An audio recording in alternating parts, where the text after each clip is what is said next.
Hello everybody, welcome back to Sweden and to my workshop. So you've been seeing me making my first hammer.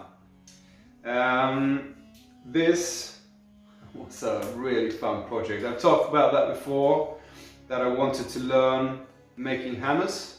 And for you that's been following me for a while, you've seen me make drifts and tools to be able to work my way into this. This was a really cool project. I must say, all the other little projects that I do, that I've done, all the small project, you know, everything surely leads up to this, because if you can handle the small bits, you can handle large bits as well. I think what I've learned here is that I need to use more force, not be so careful all the time. It handles really good. Really nice weight to it, you know, don't have to exert a lot of force to get a good whack on it. The smaller details, you saw me just make a little twirl on a stick and making it round, just to see how it handles when I do small stuff. So it works really good for whacking, and it works really good for working the small stuff. Scuffed a little bit on the striking end, so I think I can fix that with just doing a couple more tempo cycles.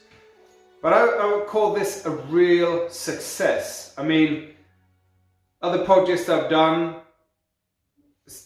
taught me a lot about handling, you know, putting a handle on.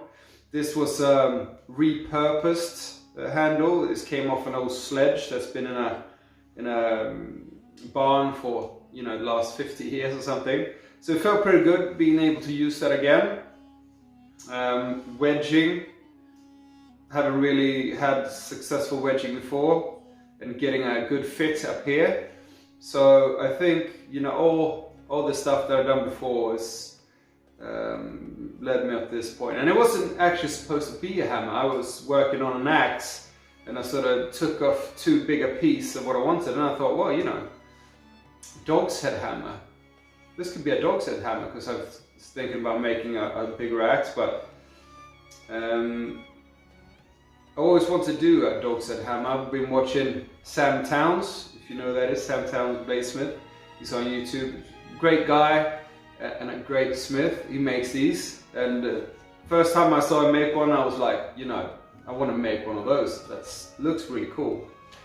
I had a bit of a too big of a back head here, back end.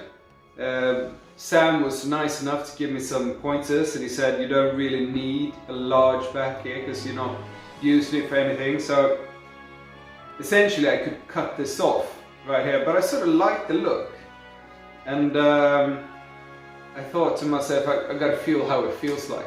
So maybe I'll decide to cut this bit off and have, you know, just this here.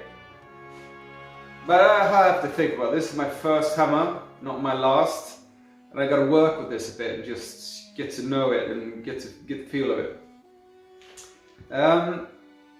Thank you all for watching. I really appreciate you guys. We're closing up on 90 subscribers. I mean, wow.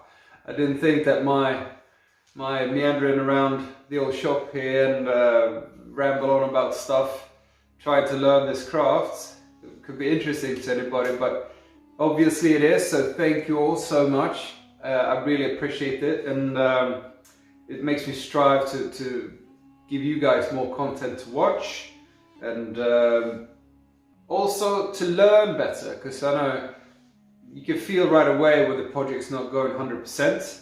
So I want to sort of, it takes my learning curve forward. So thank you guys for that. And if you who are watching now are new to the channel, please subscribe. Please share it with your friends, and hit the like button if you like what you see. And leave a comment. There's some people who's dropped comments, you know, really constructive criticism for the most part. Some just, you know, happy hellos. Thank you guys for that, and thank you for the tips and hints and pointers I've been given. I put them to good use. Like in this time, when I did some welding up, so I have some cracks here, and I welded it up, and I thought about those tips I got, and really thankful. So thank you guys so much for commenting. And that's it for now. I'll see you guys next video, and I hope you all stay creative wherever you are.